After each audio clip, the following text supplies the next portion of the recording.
It's time for there to be accountability in the California government. It's time to expose the fraud that the high-speed rail project is, and it's time to shut it down once and for all.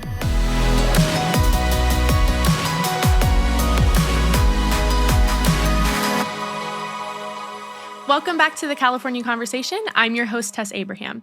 Transportation Secretary Sean Duffy announced that the federal government would be investigating California's mismanagement of its high-speed rail project. This is no surprise because President Trump had actually announced that he himself was looking to investigate the project, and it really matters because the investigation could lead to the pulling of federal funding, which would be detrimental to the project. But let's back up. What is the California High-Speed Rail Project? When was it started, and what progress has been made to date?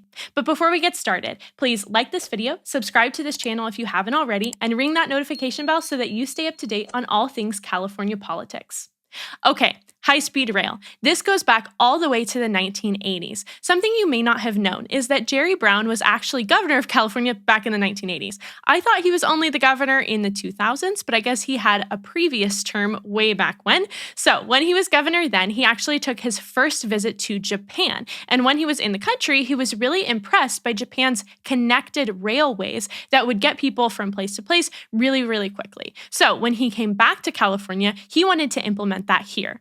The problem is, when he returned from Japan, he was basically done with his 2 terms as governor, and so he really didn't have much time to do anything about it. All he could do is he conducted a feasibility study to see what it would look like to actually implement that in LA, and then he was termed out of governor's office. Fast forward a little bit to the 1990s, and the California legislature established what would become known as California High-Speed Rail Authority. Originally, this group was supposed to be phased out by 2003, and their main goal was to provide project plans for how to implement a high-speed rail across the state. That didn't end up really working out, and so the High-Speed Rail Authority was made a permanent part of our state government in 2003. Okay, fast forward a few more years, 2008 rolls around, and now there's a proposition on voters' ballots. This was Proposition 1A.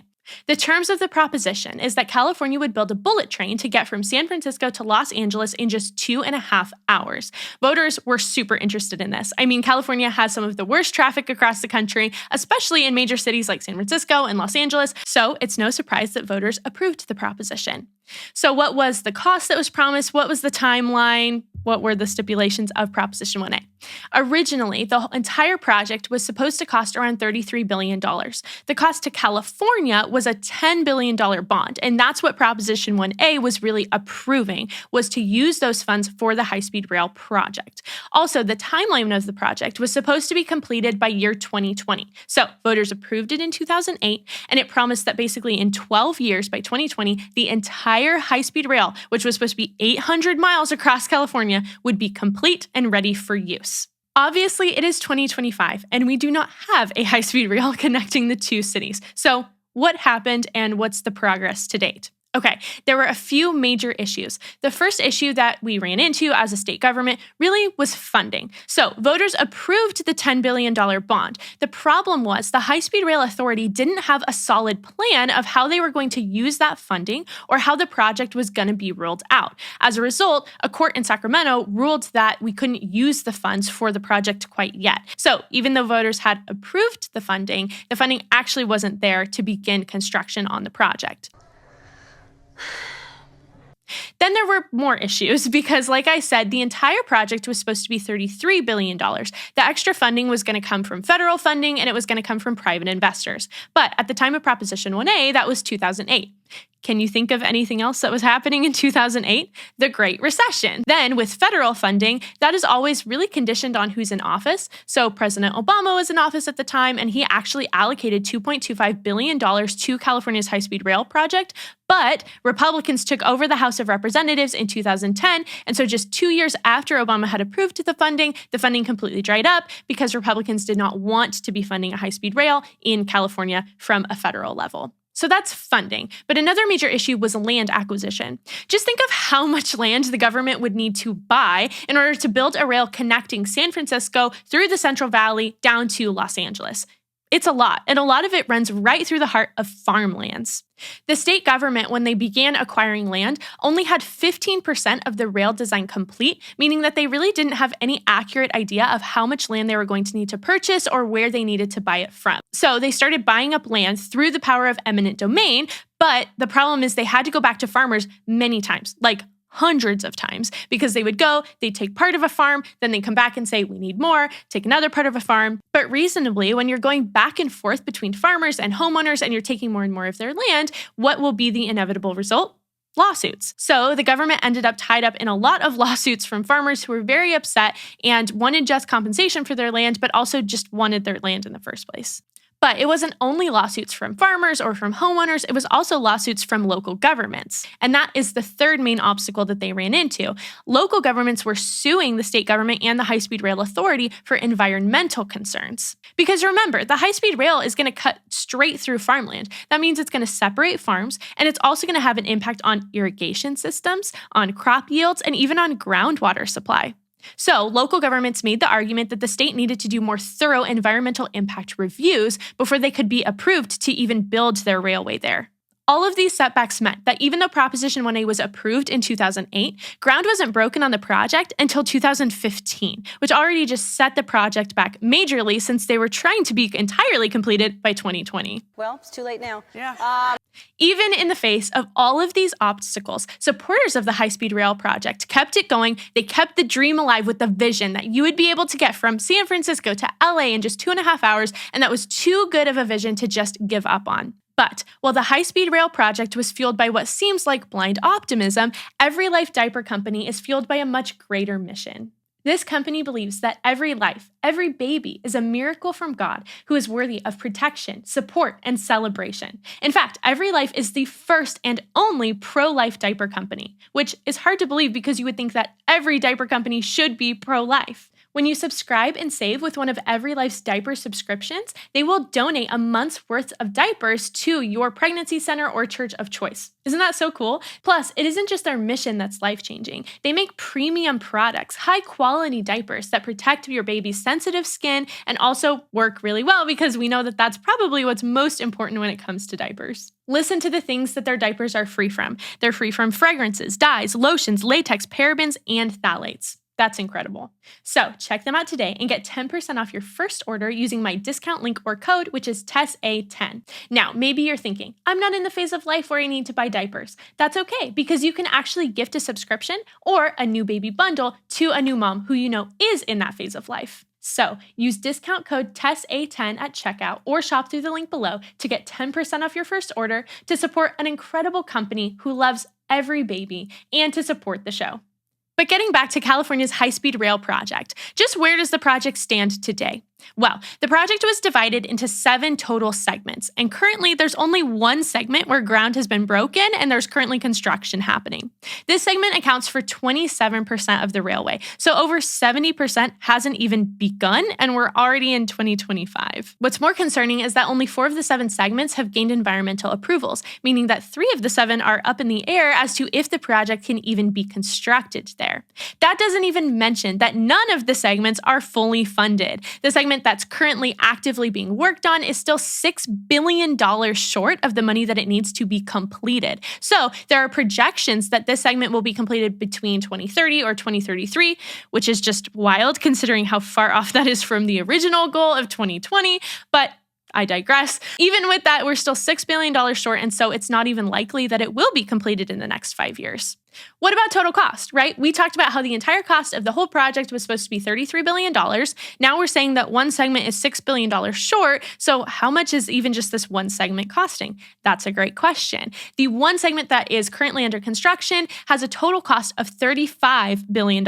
You heard that correctly. That's $2 billion over the entire project total that was originally sold to voters back in 2008. That's crazy. So what are the projections for the whole cost of the entire railway? You will not believe this. Projections now show $128 billion total between state funding, federal funding, and private investment. That is insane. That's over 3 times the original cost, or to be more exact, that's 290% increase from the original cost told to voters again in 2008. So, to re-ask the question, where does the project stand today?